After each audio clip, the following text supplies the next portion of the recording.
Algopac s'inscrit dans une démarche industrielle de développement durable. Le process de fabrication est peu énergivore, il ne dégage aucun déchet.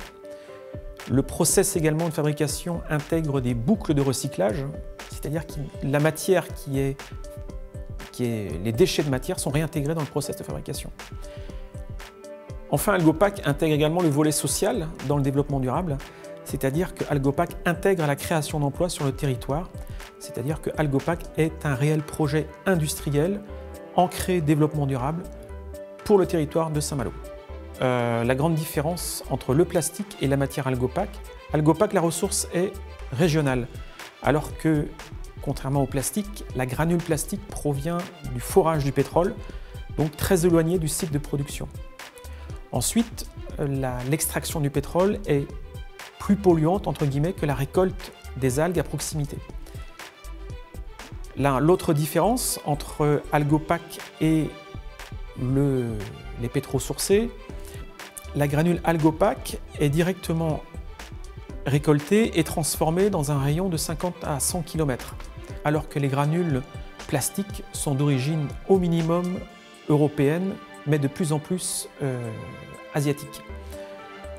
Ensuite, il y a entre guillemets une cascade concernant le plastique de distributeurs entre la fabrication de masses de granules et le marché final, alors qu'Algopac livre en direct le client avec le matériau final.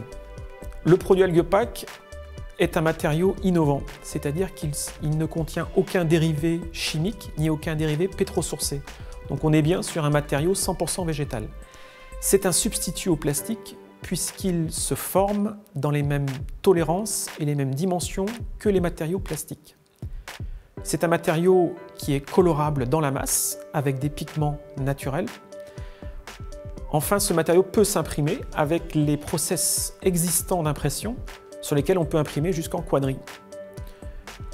Enfin, le matériau Algopac est compatible aux réglementations européennes en vigueur, notamment l'aptitude au contact alimentaire qui nous a été attribuée par le laboratoire international SGS.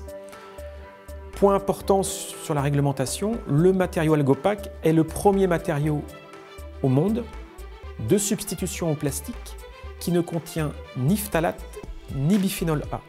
C'est une grande différence et qui est un atout. Algopac a ciblé 3 premiers marchés cibles, tous dans le domaine du packaging. Donc le packaging pour ce qu'on appelle la PLV, publicité sur lieu de vente, ce sont les présentoirs, les objets promotionnels. Le second marché d'Algopac est le packaging alimentaire, c'est-à-dire les barquettes qui servent à conditionner les produits alimentaires.